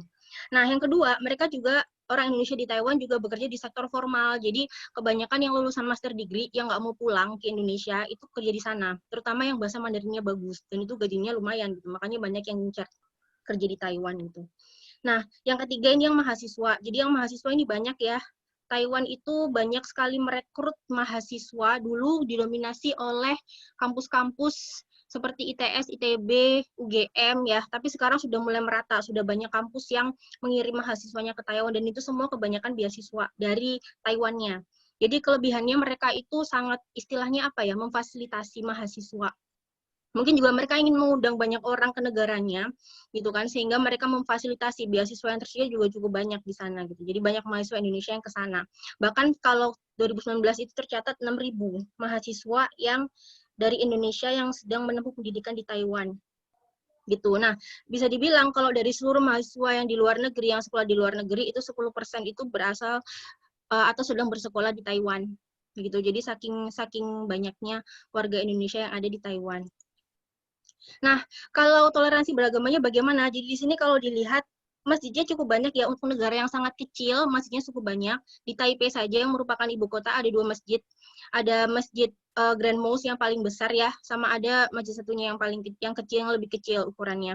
Nah, selain itu di fasilitas umum ya seperti di stasiun, di MRT itu sudah ada disediakan masjid ya, karena mungkin saking banyaknya warga Indonesia yang ada di Taiwan sehingga pemerintah juga akan memfasilitasi. Jadi sebenarnya bisa dibilang pemerintah Taiwan itu sangat bebas ya, sangat membebaskan rakyatnya. Bahkan kalau misalnya berbicara tadi sempat disebut tentang LGBT juga ya, Taiwan tuh negara Asia pertama yang melegalkan pernikahan sesama jenis.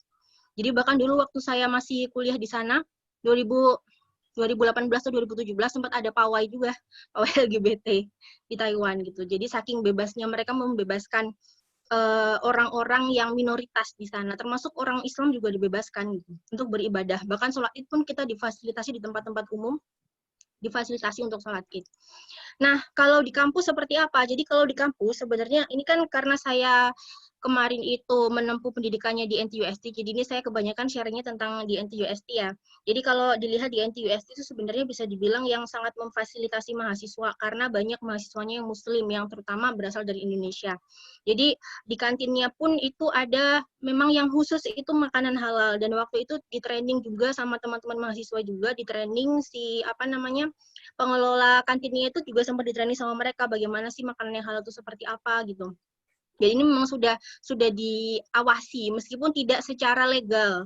Di sana Taiwan tuh sudah ada lembaga yang istilahnya menangani halal produk itu sudah ada. Cuman kalau di kantin belum legal secara nasional Taiwan ya. Tapi kalau misalnya dari segi standarnya sudah dipenuhi karena diawasin oleh mahasiswa muslim sendiri, dan itu dipantau setiap periode sekali, itu dipantau begitu. Nah, kalau di yang lainnya misalnya di Taiwan itu juga ada yang namanya perayaan tahun baru. Jadi kalau tahun baru Imlek itu biasanya mahasiswa itu semua dikumpulkan dijamu, diberikan makan. Nah, di sini yang Islam, yang Muslim juga difasilitasi. Jadi seperti ada counter, tapi ya tidak bisa memfasilitasi halal food ya, karena itu terlalu spesifik. Jadi biasanya itu kita disediakan counter sendiri yang itu vegetarian. Jadi biasanya di Taiwan itu pilihannya kalau memang tidak ada halal food kita pasti larinya ke vegetarian gitu, karena vegetarian bisa dibilang cukup aman gitu untuk dikonsumsi makanan-makanan yang vegetarian. Nah, selain kantinnya, di kampus saya dulu juga ada musola. Jadi sampai ada 2 musola disediakan khusus untuk mahasiswa muslim yang ada. Dan itu yang menyediakan itu ya memang manajemen kampus, bukan kita gitu. Jadi memang mereka inisiatif menyediakan itu. Kita hanya istilahnya mengurus teknisnya, kayak di sana harus ada apa aja, harus ada tempat wudhu, kondisinya harus seperti apa, itu dari kita. Tapi kalau dari inisiatif yang memberikan itu dari pihak kampus sendiri begitu. Jadi saking fasilitasinya mereka terhadap mahasiswa-mahasiswa muslim yang di sana gitu. Jadi sempat juga kita menyelenggarakan berbagai kegiatan di kampus yang itu juga bernada keislaman, juga tidak pernah dilarang. Bahkan sampai yang mengundang orang luar gitu kan, komunitas muslim di luar kita datangkan ke kampus juga bisa gitu. Tidak dilarang. Nah, jadi banyak sekali kegiatan yang kemarin sempat kita laksanakan. Jadi bisa dibilang orang-orang Indonesia yang di Taiwan itu suka sekali berorganisasi ya. Tidak hanya mahasiswa, BMI-nya pun itu suka berorganisasi. Bahkan mereka membentuk perserikatan-perserikatan sendiri. Misalnya ada yang perserikatan BMI Boyolali misalnya, perserikatan BMI mana. Itu mereka punya kumpulan-kumpulan itu sendiri gitu. Jadi kompak sekali. Bisa dibilang kalau nggak terhitung berapa organisasi Indonesia yang ada di Taiwan itu. Nah, di kampus pun kita ada organisasi sendiri yang itu menaungi mahasiswa-mahasiswa muslim yang ada di Taiwan, seluruh Taiwan. Nah, di situ kegiatannya ada banyak, jadi memperkenalkan budaya muslim gitu kan ke orang Taiwan, itu seperti apa budayanya, memberikan mereka pengetahuan pakaian orang muslim itu seperti apa gitu kan. Bahkan mereka tuh mau mencoba pakaian-pakaian muslim, pakai jilbab, pakai sarung, pakai kopiah. Waktu itu sempat juga kita diundang ke TK ya, salah satu TK di Taipei. Jadi karena waktu itu sedang sensitif masalah muslim itu karena adanya aksi terorisme. Nah, waktu itu kita langsung diundang ke sana memberikan istilahnya memberikan pengetahuan gitu kepada anak-anak kecil itu tentang Islam itu sebenarnya seperti apa sih gitu, sampai memberikan pengetahuan kepada mereka tentang tulisan-tulisan Arab itu seperti apa, kemudian juga sampai memberikan pengetahuan tentang sholat itu seperti apa, pakaian-pakaian yang harus digunakan atau dipakai oleh orang muslim itu seperti apa begitu. Jadi sampai seperti itu, dan mereka tuh welcome, tidak ada kayak semacam mendiskriminasikan umat muslim, tidak ada sama sekali gitu. Bahkan di sini waktu kami menyelenggarakan kegiatan yang itu mengundang orang luar untuk masuk ya ke, tidak hanya orang muslim saja, orang Taiwan juga kami undang juga, istilahnya itu open event gitu kan. Bahkan profesor di Taiwan sendiri juga berkenan untuk hadir gitu, memberikan sambutan. Jadi memang sangat-sangat open sekali terhadap perbedaan Taiwan itu. Berbeda dengan Cina mungkin ya. Kalau Taiwan sifatnya lebih open. Nah, kalau NU bagaimana? Jadi kalau NU di sana itu didominasi oleh BMI ya. Jadi mereka itu kebanyakan bekerja di sektor-sektor tadi, rumah tangga, atau kalau gitu di pabrik-pabrik.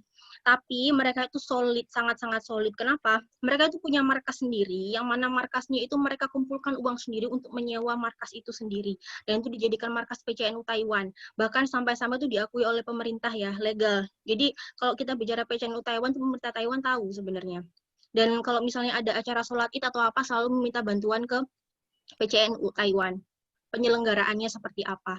Nah, kalau mahasiswa, jadi kalau kemarin kami sempat membentuk juga asosiasi memang, karena kan memang orang Indonesia di Taiwan tuh suka berorganisasi ya, jadi selalu ada wadah-wadah kecil gitu. Nah, kalau di NU di Taiwan itu kami sempat membentuk organisasi mahasiswa Taiwan yang memang belum terafiliasi secara langsung dengan NU ya, tapi kami membentuknya memang khusus istilahnya mahasiswa-mahasiswa Muslim yang memang istilahnya sejalan lah sama NU. Jadi kami juga menyelenggarakan acara yasinan gitu. Kalau hari Jumat malam kita yasinan, terus juga kadang ada ngaji fikih, kita selingi sama ngaji fikih sedikit-sedikit. Kebetulan ada juga teman mahasiswa yang dari pesantren ya, jadi bisa sharing ke kami gitu. Pakai kitab langsung gitu. Jadi kalau bisa dibilang kegiatan di sana tuh jauh lebih istilahnya, jauh lebih disiplin ya daripada waktu sudah di sini. Karena di sana mungkin dituntut dan sedang menyelesaikan studi dan lain sebagainya, jadi untuk disiplin.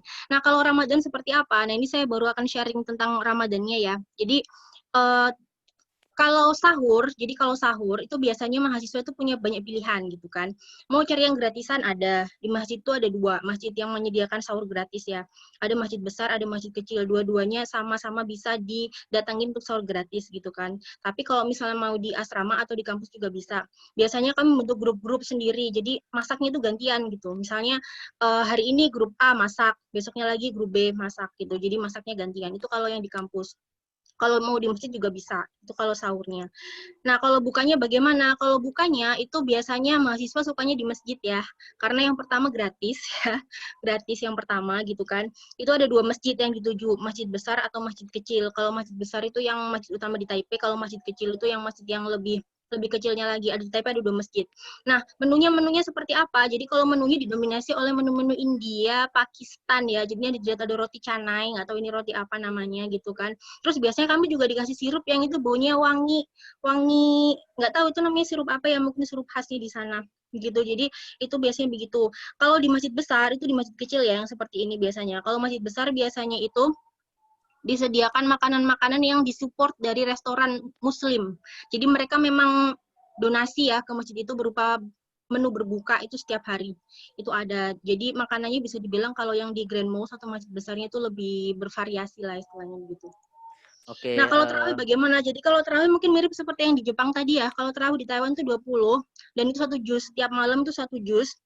Ada 2 pilihan. Kalau misalnya suka yang bacaannya itu lama dan indah, itu biasanya di masjid besar. Cuman itu sangat lama sekali, bahkan bisa sampai 2 jam, 3 jam sekali terawihnya gitu. Kalau mau yang lebih cepat, itu ada di masjid kecil. Biasanya kalau di masjid yang lebih kecil itu, imamnya itu dari Pakistan ya. Jadi logatnya memang terlihat sekali logat Pakistan waktu membaca surat-suratnya gitu, dan itu selalu sama setiap hari itu 1 juz. Jadi kalau misalnya 1 bulan gitu selesai, udah 30 juz selesai gitu kalau Ramadan. Nah, kalau Idul Fitri bagaimana? Ini agak menarik ya Idul Fitri. Jadi dulu saya sempat merasakan Idul Fitri di Taiwan tahun 2018 itu sekali itu aja selama saya menempuh pendidikan di sana. Itu agak sebenarnya kalau bisa dibilang itu agak kurang tertib ya sewaktu saya dulu. Kenapa? Karena dulu sebenarnya sebelumnya itu sempat ada peringatan. Jadi kami tidak boleh membuang sampah sembarangan karena ternyata orang-orang yang Mbak Ilma. Ya. Ada Pak Rektor, mau masuk bentar Pak Rektor. Oh iya. Ya, terima kasih Bu Ilma atas sharingnya. Tadi di awal sudah diawali dengan sebuah topik yang seru dari slide-nya, yaitu minoritas rasa mayoritas seperti ya Bu Ilma ya. Betul juga cerita-cerita serunya di Taiwan. Alhamdulillah, terima kasih. Nah, kemudian saya pengen menyambut dulu. Alhamdulillah ini kita dalam acara sore hari ini kedatangan tamu spesial tentunya. Saya sambut Yang pertama kepada Bapak Profesor Adi Wijaya selaku Bapak Profesor Telkom University. Assalamualaikum Bapak, selamat datang. Assalamualaikum warahmatullahi acara di FASNU seperti itu. Juga tentunya sama-sama Bapak. Tentunya saya juga pengen menyambut Prof. Ali Muktianto. Assalamualaikum Pak Prof. Ali. Waalaikumsalam Mas Latif. Terima kasih. Mohon maaf lahir batin. Alhamdulillah. Mohon maaf lahir batin minal aidin wal faidin, dan juga saya sambut juga Bapak Ahmad Nugraha selaku Presiden FAS Indonesia seperti itu. Assalamualaikum Mbak Ahmad Nugraha. Minal aidin wal faidin. Mas Afif, mohon maaf lahir batin semuanya. Sama-sama. Ya, alhamdulillah. Jadi Pak Rektor, Pak Ali dan Pak Ahmad Nugraha, tadi kita udah sharing-sharing, kita udah membahas dari UK, kita nyebrang ke Kuwait gitu ya. Terus kemudian kita juga tadi udah sharing ke Jepang, terus kemudian terakhir Bu Ilma tadi udah sharing menceritakan bagaimana pengalamannya di Taiwan seperti itu ya. Nah, ini masih ada satu pembicara lagi, yaitu Bapak Hendra. Lanjutkan, Bapak Hendra Arifin ini, Bapak Hendra Arifin ini, baik, beliau sekarang aktif di komunitas charity IFD di Jerman gitu. Mungkin Bapak Hendra Arifin bisa sharing, menceritakan bagaimana pengalaman Ramadan, bagaimana pengalaman Idul Fitri ketika berada di Jerman seperti itu. Dan sebelum Bapak Hendra Arifin, mungkin nanti setelah Bapak Hendra Arifin, saya memberikan kesempatan pada Bapak Rektor yang terhormat untuk menyampaikan mungkin ada pesan-pesan untuk kami yang ada di sini seperti itu ya Pak ya. Siap, insya Allah. Terima kasih waktunya. Alhamdulillah. Mungkin langsung saja Bapak Hendra Arifin untuk menyampaikan sharingnya bagaimana kehidupan ketika Ramadan dan Idul Fitri ketika berada di Jerman. Waktu dan tempat dipersilahkan.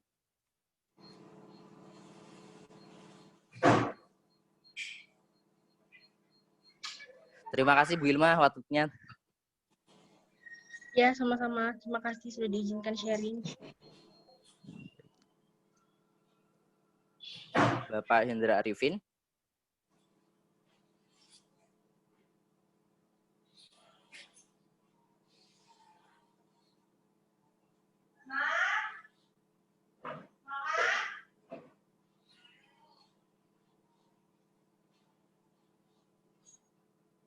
Bapak Hendra Arifin udah on ya tadi ya?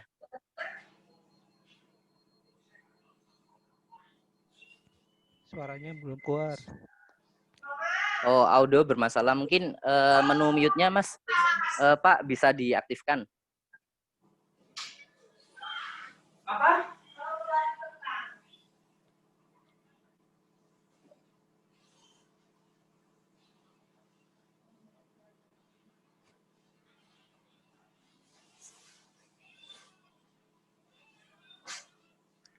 Ya, kita masih menunggu Bapak Hendra Arifin. Iya. Atau Mas Afif mungkin udah lompat dulu masuk, ke Mas Prof Adi. Mas Hendra udah masuk itu. Oh, sudah masuk. Oh, baik. Ya. Mungkin singkat aja Pak Indra sharingnya seperti itu.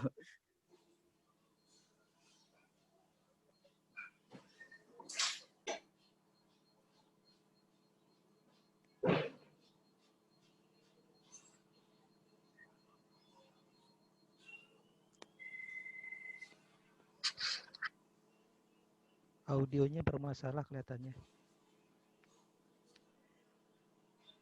Audionya bermasalah ya, Mas Hendra. Atau Mas Afif mungkin lompat dulu ke Prof Adi, nanti kembali ke Mas Hendra. Ya, sambil mungkin memfikskan audionya dulu, Mas Hendra. Assalamualaikum. Tapi, udah bisa. Oh, bisa. Oh, ya sudah bisa. Oh, bisa sekarang. Oh, alhamdulillah. Ya, bisa Mas Hendra. Silakan Mas Hendra. Silakan Pak Hendra Arifin, waktu dan dibentar dipersilakan. Ya, saya tadi join pakai pakai browser, makanya kok aneh ini tadi ternyata audionya nggak nyala. Ya. Assalamualaikum warahmatullahi wabarakatuh. Waalaikumsalam warahmatullahi wabarakatuh. Terima kasih sebelumnya kepada kawan-kawan semua yang sudah memberikan kesempatan untuk berbicara di sini. Ini kalau boleh saya share screen ya, Mas ya? Ya, silakan, Pak. Ya.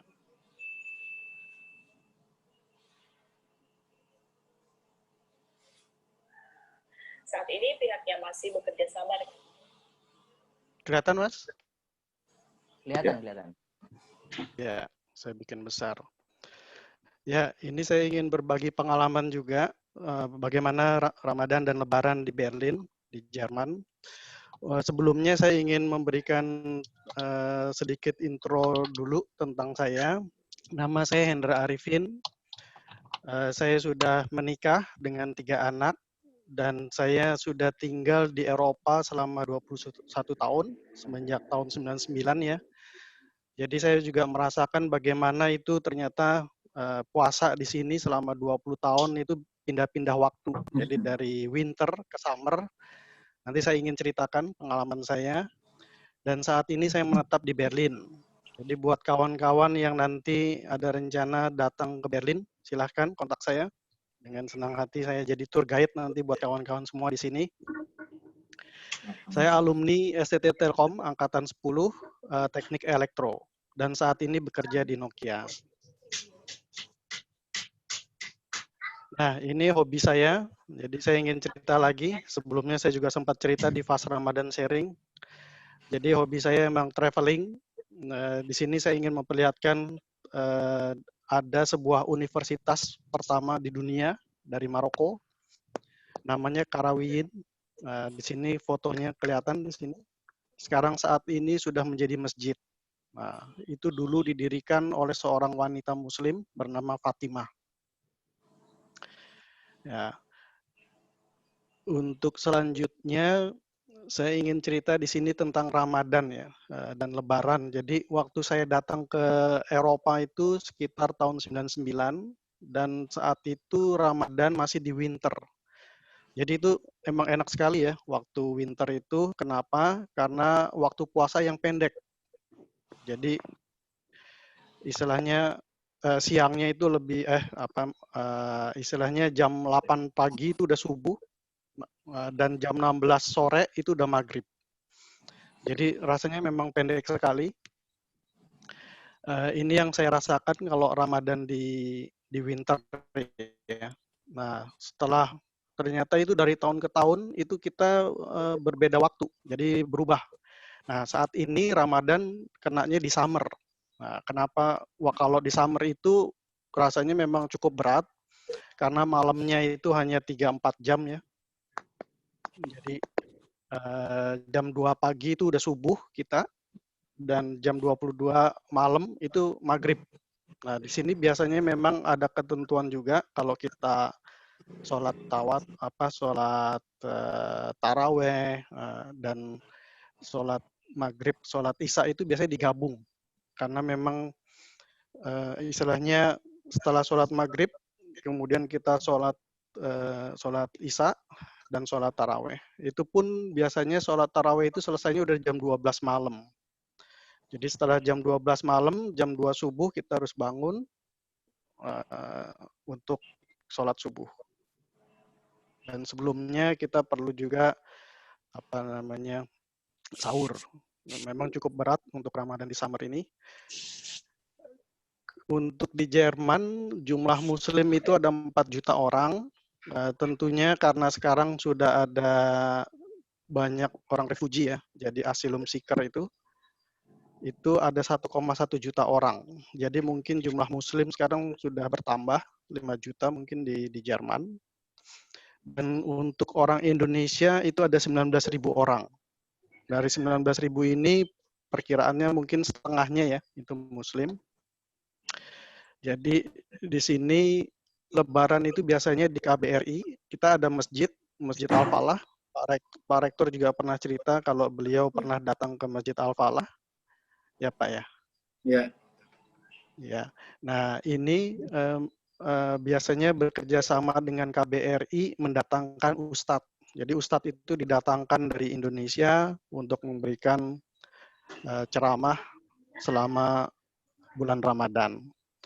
Dan kalau lebarannya di KBRI, biasanya kita dapat makan gratis. Makannya biasanya sama seperti yang Pak Mustafa tadi bilang, kalau kita tuh ada opor, ada lontong sayur, ada ketupat. Nah, itu biasanya memang menu ini ya, menu umum waktu Lebaran di KBRI. Dan yang menarik di sini juga buka puasa. Jadi kalau buka puasa ini biasanya banyak student yang datang karena mereka kan biasanya harus masak sendiri.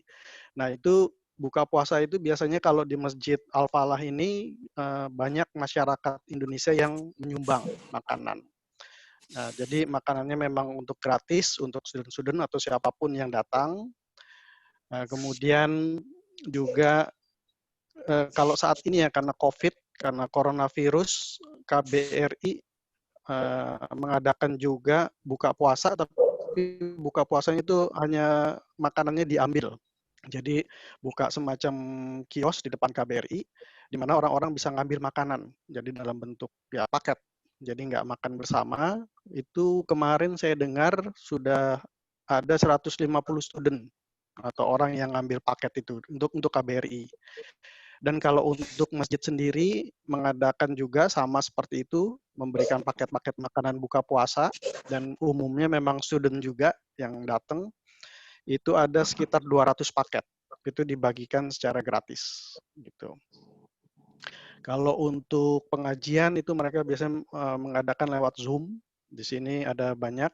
Mungkin saya ingin perlihatkan juga masjidnya ya. Jadi buat kawan-kawan yang ingin melihat, namanya Masjid Al-Falah.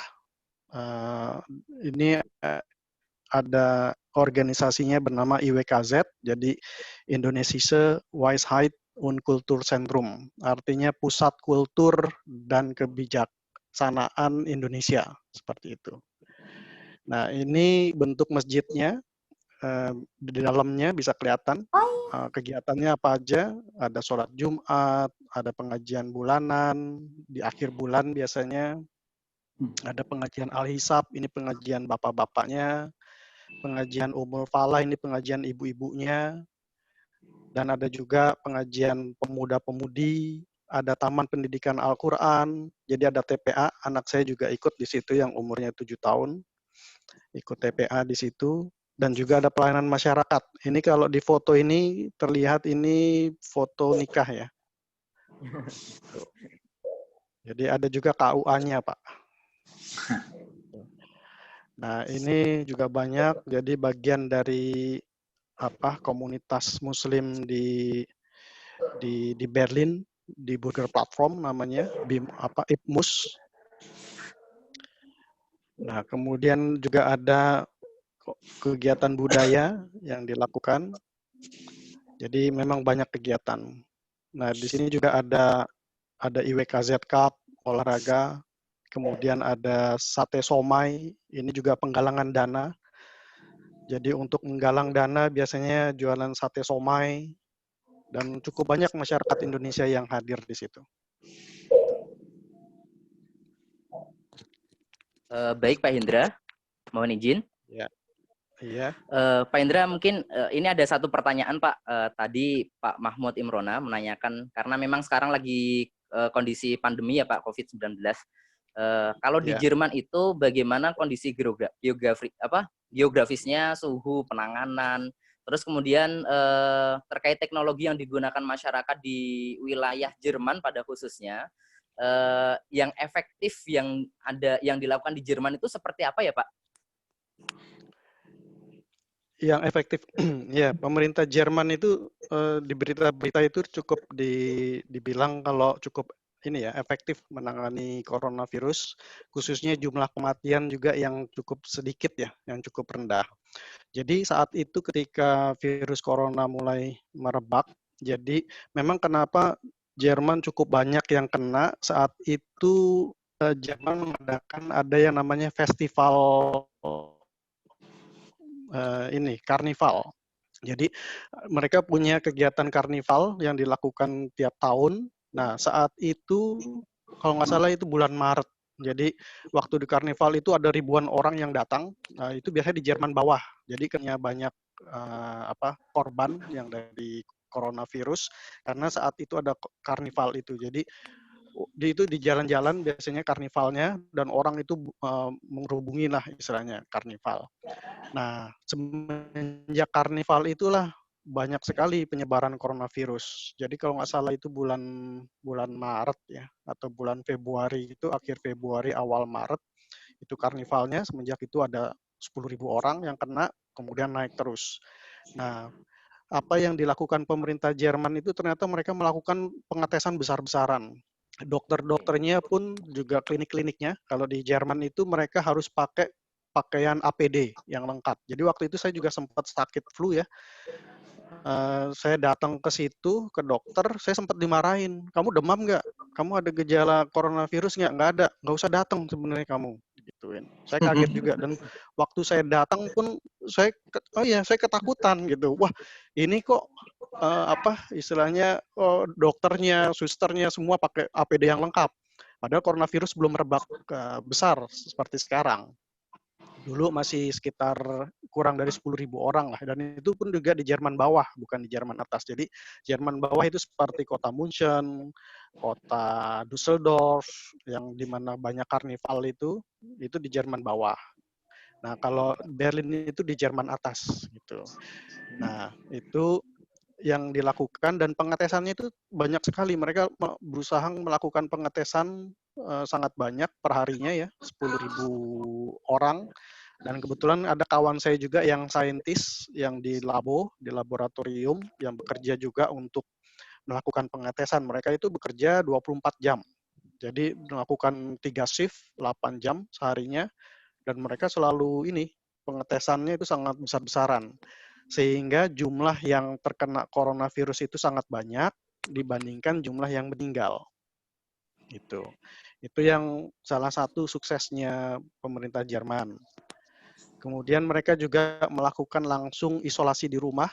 Jadi semua langsung WFH, terus juga sekolah juga langsung diliburkan, dan mereka cukup disiplin ya.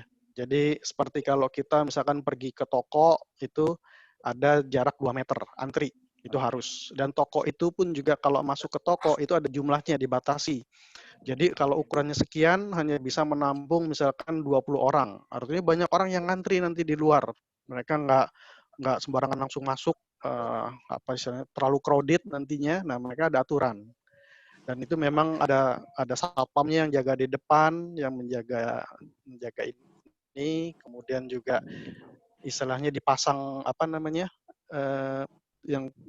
garis-garis kuning ya, berjarak 2 meter. Jadi kalau mau kita belanja di kasir pun, bayar di kasir, kita juga ngantrinya jaraknya 2 meter.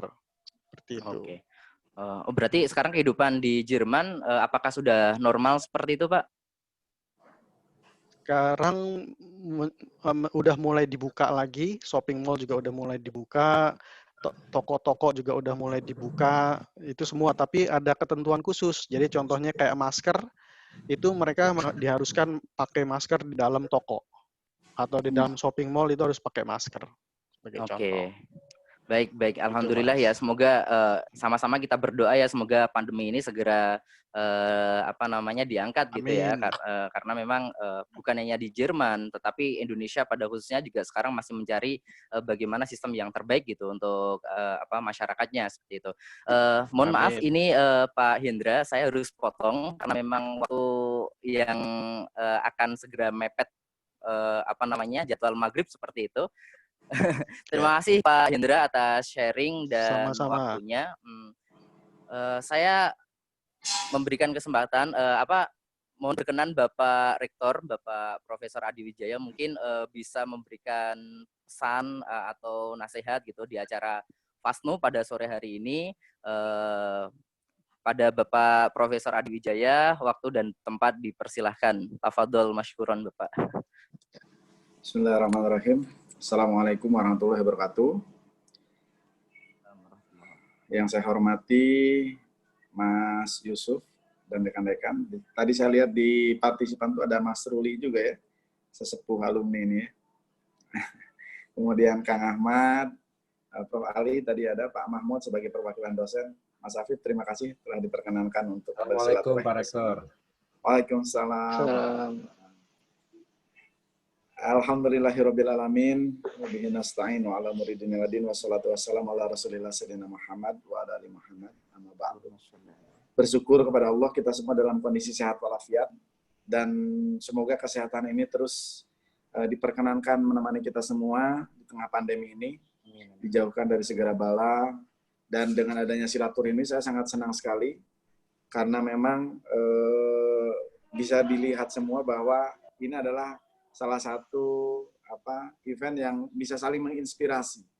Kalau tadi saya dengar ada yang dari UK, dari Timur Tengah, dari Jerman, dari Taiwan, dari Jepang. Itu semua adalah salah satu hal pengalaman-pengalaman bagaimana kita melihat kondisi ini adalah dari setiap sudut pandang yang berbeda. Dan insya Allah dengan kelengkapan sudut pandang ini adalah bisa menjadi bekal untuk kita semua. Dan dari kelengkapan sudut pandang juga itulah bahwa kita bisa melihat sesuatu itu secara paripurna. Di mana kadang-kadang satu sudut pandang itu mengatakan baik, satu sudut pandang lain mungkin masih kurang baik. Nah, dengan adanya silaturahim ini, insya Allah akan melahirkan kolaborasi dari satu sama lain. Karena masalah sekarang itu saya yakin begitu kompleks. Istilahnya era VUCA ini kompleksitas itu luar biasa. Jadi kita pada saat saling sharing, saling silaturahim seperti ini, insya Allah bisa memperoleh satu view yang cukup signifikan, bisa memberikan, mempererat kekeluargaan, kemudian dari situ juga bisa bergerak bersama untuk saling menginspirasi. Dan insya Allah pada saat satu orang terinspirasi, itu adalah sudah cukup, malah lebih dari cukup, itu akan seperti jadi MLM, akan menginspirasi yang lain. Dari pertemuan-pertemuan ini, Alhamdulillah bisa dilaksanakan. Saya mengucapkan terima kasih kepada rekan-rekan yang telah mengorganize. Dan mohon maaf saya terlambat gabung karena memang tadi adalah bersama-sama teman-teman alumni angkatan 95. Ada reuni Perak juga gitu ya. Jadi saya hadir di sana dulu baru kemarin. Jadi saya mohon maaf dan memang suasananya masih lebaran. Jadi saya ucapkan taqabbalallahu minna wa minkum wa simana wa simakum. Mohon maaf lahir batin. Semoga semuanya senantiasa sehat dan teruslah bersilaturahim, teruslah berkolaborasi satu sama lain. Insya Allah dengan berkolaborasi ini manfaat akan bisa jauh lebih besar kita bisa berikan, tidak hanya untuk antar anggota FAS NU, tetapi jauh lebih besar adalah untuk bangsa ini. Karena bangsa ini sangat membutuhkan kontribusi positif dari kita semua. Kang Ahmad, terima kasih telah menemani saya di forum FAS NU ini. Semoga pertemuan ini diberkahi untuk semuanya. Assalamualaikum warahmatullahi wabarakatuh. Waalaikumsalam warahmatullahi wabarakatuh. Ya, terima kasih Pak Rektor. Sebuah pesan yang sangat luar biasa menurut saya. Pesan silaturahim dan kolaborasi sekiranya untuk senantiasa kita jalankan bersama ya gitu, karena memang bukan hanya sekedar untuk manfaat diri kita atau misalkan untuk orang lain, tetapi untuk kemaslahatan bersama, lebih besar adalah untuk kemaslahatan Indonesia.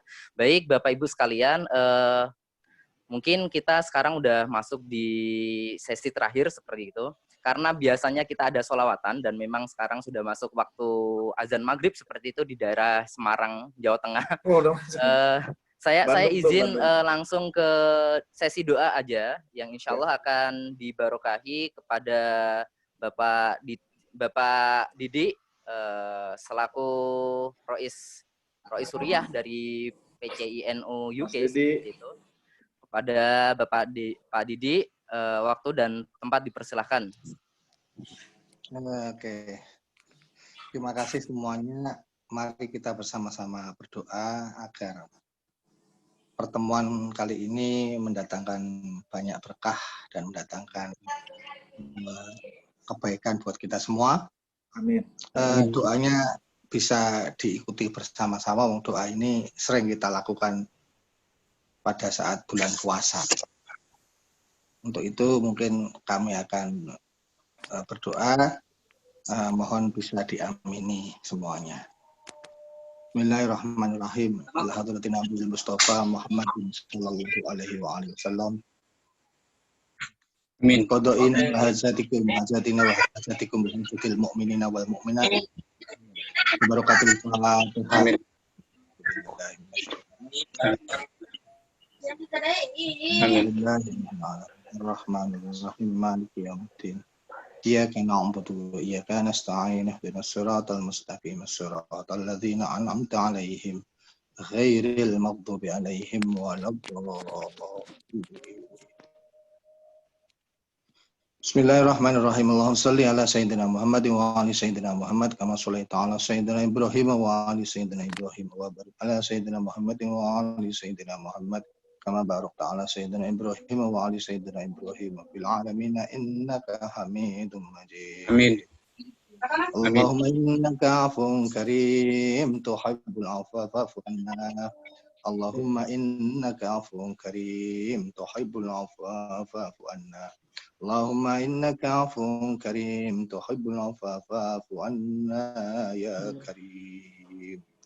اللهم إنا نسألك علما نافعا ورزقا واسعا وسلامة في الدين والعافية في الجسد وزيادة في العلم وبركة في الرزق وتوبة قبل الموت ورحمة عند الموت. اللهم يا الله اللهم ارزقنا يا الله سلامة في ديننا والعافية في جسدنا وبركة في رزقنا وبركة في رزقنا وبركة في رزقنا. اللهم ارزقنا وأولادنا وذريتنا من أهل العلم وأهل الخير وأهل العبادة. اللهم ارزقنا وأولادنا وذريتنا من أهل العلم وأهل الخير وأهل العبادة. اللهم ربنا هب لنا من أزواجنا وذرياتنا قرة أعين واجعلنا للمتقين إماما.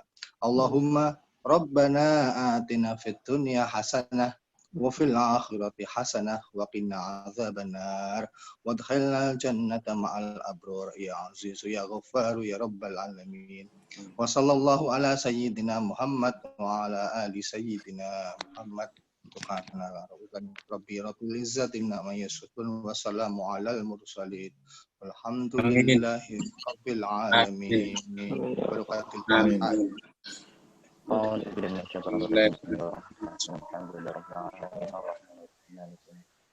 Sebelum saya tutup, saya mengaturkan ja'alana Allah wa iyyakum minal a'idina wal faizin kullu 'am wa antum bi khair. Wallahul muwaffiq ila aqwamit thoriq. Assalamualaikum warahmatullahi wabarakatuh.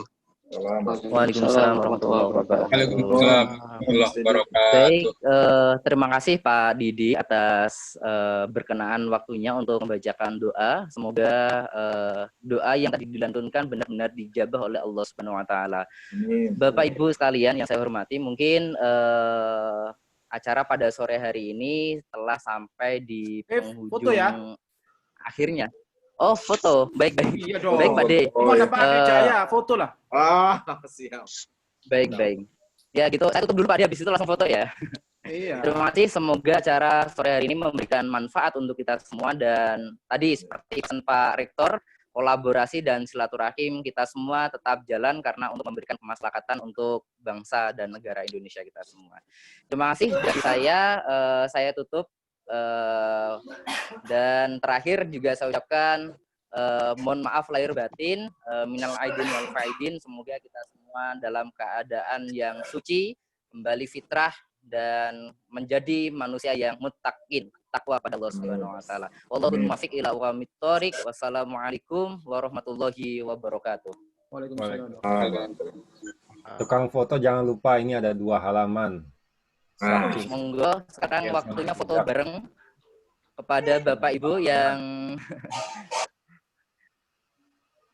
Assalamualaikum, mohon maaf. Bapak Ibu ya kayaknya insya Allah. Pak Atel nonton. Kalau udah. Ada Pak Ate ya. Ade, mohon maaf saya dari acara. Oh Pak Ate, maaf lahir batin. Yang foto Mas Didit ya. Om Tri, insya Allah yang bagian foto Mas screenshot. Ya, saya ketemu lagi di sini. Jangan lupa 2 halaman, Mas Tri. Jangan lupa 2 halaman, Mas Tri. Mas Didit. Membludak ini. Sudah ya? Ya, sukses acaranya. Terima kasih buat Alhamdulillah. Alhamdulillah saya ucapkan terima kasih pada Bapak Ibu Pak Rektor, narasumber, terima kasih pada Pak Rektor, terima kasih pada Pak Ali, terima kasih Pak Ahmad. Waalaikumsalam. Terima kasih kehadirannya. Nun. Terima Ate, kasih. hatur nuhun Pak Ate, Masya Ya. Allah. Terima kasih Pak Rektor, Pak Ate, Prof. Alim, Sama-sama. Pianto, dan semua teman-teman. Nanti saya Assalamualaikum diundang ya kalau ada. warahmatullahi Assalamualaikum wabarakatuh. warahmatullahi wabarakatuh. Pisan. Sehat semuanya. Assalamualkum. Saya sudah Waalaikumsalam saya warahmatullahi wabarakatuh. Mas Ruli, makasih. Ya, sama-sama. Makasih, Mas Afif. Bu Ilma, makasih. Mas. Assalamualaikum. Waalaikumsalam. Waalaikumsalam warahmatullahi wabarakatuh.